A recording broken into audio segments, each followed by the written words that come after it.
TFA পরিচালিত ঘরোয়া তৃতীয় ডিভিশন ফুটবল লীগ প্রতিযোগিতায় এবছর অংশ নিয়েছে এনএসআরসিসি। শনিবার এনএসআরসিসিতে খেলোয়াড়দের হাতে জার্সি তুলে দেওয়া হয়। খেলোয়াড়দের এই জার্সি প্রদান অনুষ্ঠানে উপস্থিত ছিলেন পদ্মশ্রী দীপা কর্মকার সহ অন্যান্য কর্মকর্তাগণ। পরবর্তীতে সাংবাদিক সম্মেলন করে এবছর দল গঠন নিয়ে বিস্তারিত তুলে ধরেন তিনি।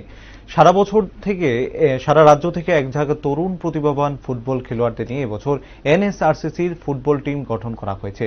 দলের এক কার্যকর্তা আশা প্রকাশ করেন এনএসআরসিসি দলটি এবার ফুটবল প্রেমীদের ভালো খেলা উপহার দেবে। তিনি আশাবাদী ছেলেরা এবার তৃতীয় ডিভিশন ফুটবল লিগে ভালো ফলাফল করবে। প্রসঙ্গত গত 15 জুন থেকে রাজ্যে ফুটবল সংস্থা আয়োজিত তৃতীয় ডিভিশন লিগ ফুটবল শুরু হয়েছে। মোট 12টি ক্লাব তৃতীয় ডিভিশন লিগ ফুটবলে অংশ নিয়েছে এবছর।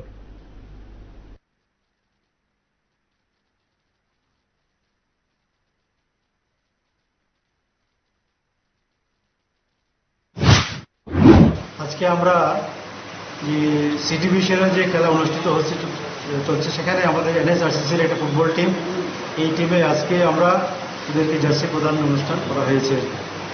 তো আমরা আশা করব যে আমাদের এই যে এনএসআরসিসি ফুটবল টিমটা আগামী দিনে ভালো ফুটবল উপহার দেবে রাজ্যবাসীর। আমাদের রাজ্যেরই সব, আমাদের বিভিন্ন কোচিং সেন্টারের এনএসআরসিসির আন্ডারে, সেখানে কোচিং সেন্টার থেকে তৈরি করা টিম। দল নিয়ে কিরকম আশাবাদী? আমরা আশাবাদী আমরা ভালো রেজাল্ট করবে, এটা ভালো খেলা উপহার দেবে, এটা আশা করছি।